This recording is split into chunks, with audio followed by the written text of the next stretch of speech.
Benjamin Rolezer foi uma péssima contratação feita pelo Santos e ele é um jogador superestimado. Eu vou te provar neste vídeo hoje. Por quê? Seja muito bem-vindo, muito bem-vinda a mais um vídeo aqui do canal da Santos Mil Grau. Quem fala aqui, como sempre, é o Manu. Se você é novo ou nova por aqui, se inscreve no canal, ativa as notificações, deixa o like que é muito importante. Nos siga nas redes sociais, a Santos Mil Grau está em todo lugar, no Facebook, Instagram, Twitter, Threads, em todo lugar, falando sobre o Peixão. E é isso aí. Vamos conversar sobre Benjamin Rolezer, o argentino que veio do Benfica e que eu acho um jogador tremendamente superestimado. Eu anotei aqui uns tópicos e vou abordar essa contratação. Para mim, é uma contratação absolutamente errada, equivocada da parte do Santos, um dinheiro que até agora, na minha opinião, tem se mostrado dinheiro jogado fora. Se você quer discordar, sinta-se à vontade para discordar, mas em primeiro lugar, ouça os meus argumentos para poder rebatê-los. Né? Eu quero saber quem discorda, não tem nenhum problema. Por que que você discorda? Por que que esse jogador é tão enaltecido, tão pouco cobrado e até protegido por alguns jornalistas, influenciadores santistas? Primeiro lugar, obviamente, é o preço do jogador. O Rolizer custou 11 milhões de euros. E veja, o Santos saindo da Série B, ele saiu como campeão da Série B, mas era um time que ainda tinha muitas carências no seu elenco, né? E, poxa, o Santos gastou 100 milhões de reais se a gente juntar as contratações de Tassiano e Rolizer. Com 100 milhões de reais, você consegue investir em elenco. E muita gente corretamente questiona a contratação do Tassiano, que custou 4 milhões e meio de euros, segundo foi noticiado, obviamente, mas eu não vejo ninguém questionar os 11 milhões de euros investidos no Rolizer, né? Esse valor supre a contratação de 4 Zés Rafael. Zé Rafael custou 2 milhões e meio de euros. Ainda sobra 1 milhão de euros para a gente contratar um jogador qualquer, né? Então, o valor do Rolizer dá para você contratar 4, 5 jogadores. Sabendo gastar bem o dinheiro, você poderia contratar bons jogadores, tá? Um time como o Santos, gastar o valor que gastou no Rolizer é um negócio absurdo. O Botafogo, o Palmeiras, contratar alguém por 11 milhões de euros, tudo bem, normal. Mas o Santos, um time quebrado, recém-saído da segunda divisão, para contratar um jogador por 11 milhões de euros, esse jogador tem que ser um extra classe. Mas eu já vou chegar lá. Um outro fator é que quando o Santos contratou o Rolizer, o Santos subindo da segunda para a primeira divisão, tinha jogadores na posição do Rolizer. O Rolizer, ele é ponta direita, tá? E quem questiona isso vai ver a coletiva dele de apresentação, do próprio Rolizer. Ele fala, meu forte sempre foi como extremo pela direita. Então, ele é um ponta direita. O Santos tinha um Otero nessa posição. Tava aqui de graça e o seu caixinha dispensou. Ainda tinha o Miguelito, que era um jogador que podia jogar aberto pela direita. E pelo meio, o Santos tinha o Juliano e tinha o Serginho, que é um jogador fraco, mas que ano passado produziu mais do que o Roller está produzindo esse ano, né? Então, cara, por que que a gente contrata um jogador de 11 milhões de euros, ou seja, um valor muito acima da realidade financeira do Santos, sendo que você tem jogadores na posição e sendo que você precisa contratar lateral direito, zagueiro, volante? Esse jogador tem que ser um extra classe que tem que mudar o seu time de patamar. É o caso do Rolizer? Obviamente não. Obviamente não. O Rolizer chegou no Santos, eu fiz umas anotações aqui. Hoje ele tá com 25 anos, chegou com 24 anos. Ele estreou no profissional com 17 anos, tá? Ele tem, se eu não me engano, 18 ou 19 gols na carreira, contando já o gol que ele fez pelo Santos em partidas oficiais. E não chega a 15 assistências na carreira. Sabe? Isso é muito pouco, uma média muito pequena.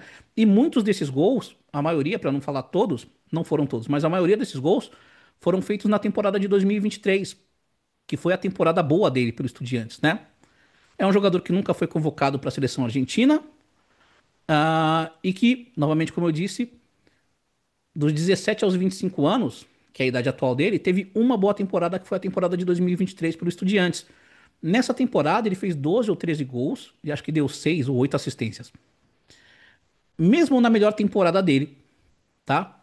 O Estudiantes ganhou a Copa da Argentina, foi até as quartas de final da Sul-Americana e foi eliminado pelo Corinthians com o Rolizer perdendo o pênalti. Inclusive, ele escorrega bizonhamente no pênalti que ele bate.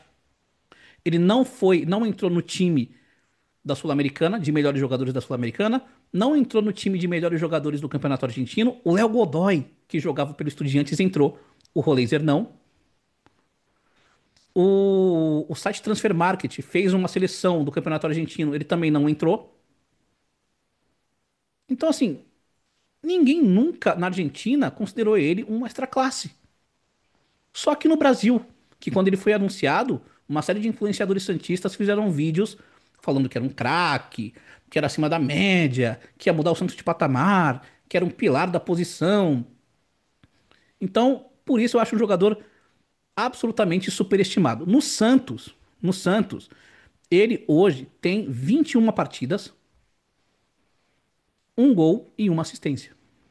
O Cabadeiro, que fez a sua última partida, fez a sua terceira partida contra o Cruzeiro, nenhuma delas ele jogou mais do que um tempo, e em duas delas ele jogou pra defender. Contra o Cruzeiro, acho que foi a primeira partida que ele entrou mesmo pra fazer a sua função. No jogo contra o Cruzeiro, ele deu uma assistência e fez um gol.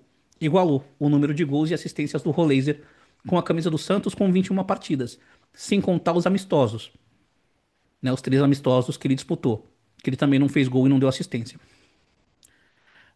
Ele de fato é o jogador, ele pelo menos era, o líder do Santos em passes decisivos, né? Mas isso é meio que dizer que o Brasão é o líder em defesas do Santos. Ele é o goleiro do Santos, é a função dele. O Roleiser, ele é um meia barra ponta direita. Um ponta direita que joga às vezes como meio campista. E ele foi o que mais jogou partidas pelo Santos. Jogou mais do que o Guilherme, jogou mais do que o Barreal, jogou mais do que o Neymar, jogou mais do que o Tiquinho. Então é normal que ele seja o líder nessa estatística. O Zé Ivaldo que não seria, né? O Escobar que não seria. O João Schmidt que não seria. E em 2023, o Lucas Lima ele foi um dos top 5 do Campeonato Brasileiro nessa estatística. E eu não lembro de ninguém defendendo ele por causa disso, porque ele criava, porque ele dava passes decisivos. Passe decisivo na estatística é um passe que deixa o seu companheiro em condições de finalizar. Ou seja, se você está no meio-campo, você vê um jogador livre na intermediária e você dá um passe para ele, isso é um passe decisivo, porque você deu um passe para ele numa condição que ele pode finalizar. E ele é o líder do Santos em passes decisivos no Campeonato Brasileiro. Mas eu acho que isso é muito pouco, né? O Lucas Lima, novamente, em 2023 foi o líder do Santos, um dos líderes do Brasileirão. E este ano, em 2025, o Lucas Lima está à frente do Roleiser em passes decisivos. E eu não vejo ninguém tratando o Lucas Lima como um extra classe, como um jogador que vale 11 milhões de euros e nem nada do tipo. Desde que ele vestiu a camisa do Santos, o Roleiser tem 3 chutes na direção do gol. Chutou na direção do gol 3 vezes. Uma contra o CRB, que foi o gol que ele fez, e 2 contra o Juventude. Só pra deixar bem claro, contra o Fortaleza, o gol que ele fez não contou como gol, foi gol contra, tá? Ele não chutou no gol, ele chutou na trave, a bola voltou nas costas do goleiro e entrou. Ah, ou seja, ele não marca, não ajuda na marcação. E do lado direito, que é o lado dele, a gente tomou muitos gols. Contra o Internacional, a gente tomou um gol pelo lado direito. Contra o Mirassol, o primeiro gol foi pelo lado direito. O segundo gol contra o Sport foi pelo lado direito. E o gol começou com um passe errado que ele deu. A gente tomou um gol do La Quintana no jogo contra o Bragantino por conta de um erro dele. Como eu acabei de falar, a gente tomou um gol do Sport que começa com um erro de passe dele.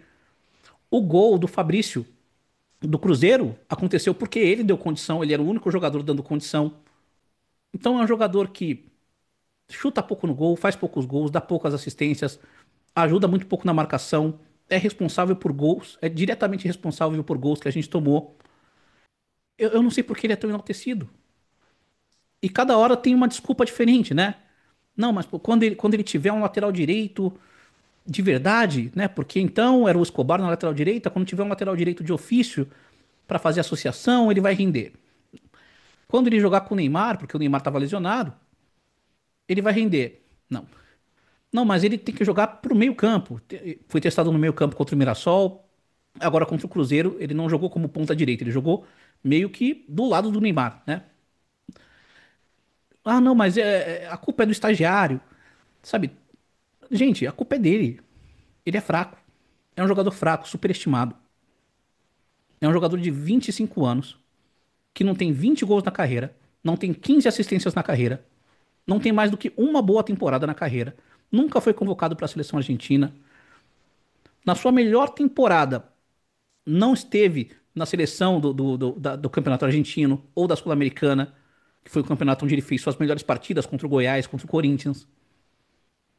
Um jogador absolutamente superestimado. Isso me leva à teoria do complexo de vira-lata, né? Que o Nelson Rodrigues cunhou depois da final da Copa de 50. A gente adora pagar pau pro que vem da Europa, pro que vem de fora, e desmerecer o que é nosso. Se o nome fosse Benjamin Rosinaldo, ninguém ia estar pagando pau pra esse cara. Mas como é o Roleiser, né, que veio da Europa, custou 11 milhões de euros, o pessoal é incapaz de cobrar o cara. Ele não rende, não produz. Não produz, não vale 11 milhões de euros, meu Deus do céu. Com o preço do Roleiser, a gente tinha comprado 4 jogadores bons. 4 Zé Rafael. Daí o Cabadeiro chegou muito mais barato em um jogo. Primeiro jogo que ele jogou na função dele com ataque, fez um gol e deu uma assistência. Já igualou os números do Roleiser. Então eu gostaria de saber, você acha que ele vale 11 milhões de euros? Você acha que o dinheiro dele foi jogado no lixo, como eu estou bancando aqui? E sintam-se livres para discordar, tá? Quem quiser discordar, por favor, discorda aí nos comentários. Mas eu quero argumentos. Deixem seus argumentos aí, que eu vou ter o prazer de ler. Talvez eu responda alguns, beleza? Não se esqueçam de se inscrever no canal, ativar as notificações, deixem um like, nos sigam nas redes sociais. E é isso aí. Guardem nossos próximos vídeos pra cima deles.